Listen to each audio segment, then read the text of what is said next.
Alexandre, face aux crises actuelles, où en est Solidarité dans son action humanitaire aujourd'hui? Aujourd'hui, donc, on est de plus en plus confronté à le nouveau normal, c'est donc les conflits et les crises complexes. Donc notre aide humanitaire actuellement, elle est principalement sur des terrains de conflit et ça pousse à revoir un peu la manière dont on intervient, parce qu'effectivement un conflit, on sait quand ça commence, on ne sait pas quand ça finit.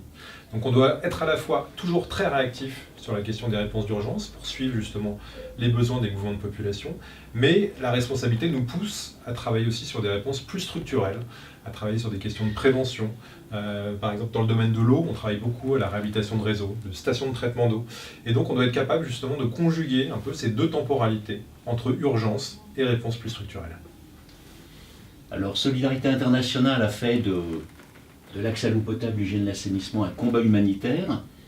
Pourquoi? Et ensuite, comment cela se concrétise-t-il dans l'action? Alors c'est un combat humanitaire et pas seulement. D'un point de vue humanitaire, c'est effectivement sur le terrain, on se rend compte qu'il y a beaucoup d'acteurs spécialisés sur des questions de santé, de nutrition.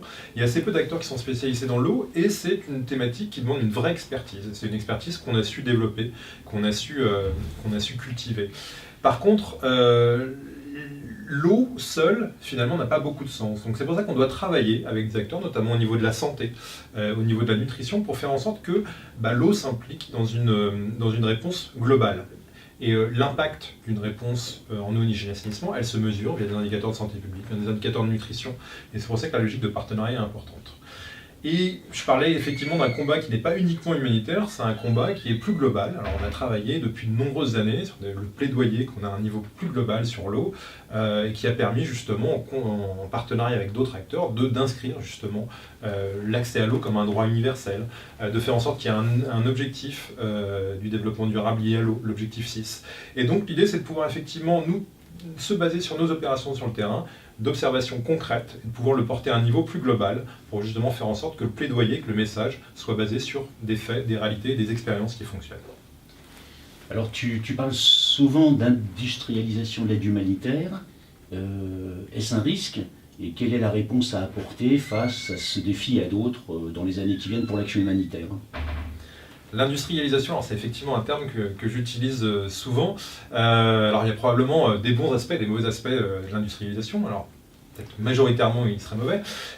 L'idée c'est qu'on est face à une situation où les besoins augmentent régulièrement, mais où les moyens pour répondre n'augmentent pas suffisamment vite pour y répondre. Donc la tentation est rapide de vouloir gagner en efficacité en ayant des logiques quantitatives, en ayant des process qui soient les mêmes, quels que soient les terrains d'intervention.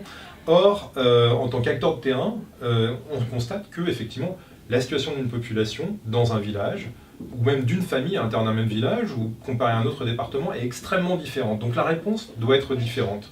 Donc la limite de l'industrialisation à ce niveau-là, c'est justement finalement se contenter de chiffres, de grands indicateurs quantitatifs en termes de réponse, et oublier le fondamental. Et le fondamental, c'est l'impact humanitaire qu'on a auprès des populations.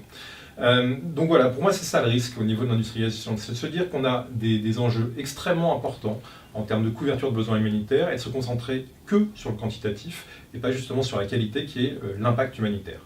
Et on a développé beaucoup de processus, maintenant les technologies aussi nous permettent d'améliorer nos outils et il n'est absolument pas contradictoire de pouvoir utiliser ces techniques et ces outils pour justement avoir un meilleur impact et de pouvoir à la fois augmenter en termes de quantité, en termes de couverture, mais aussi en termes de qualité de nos interventions.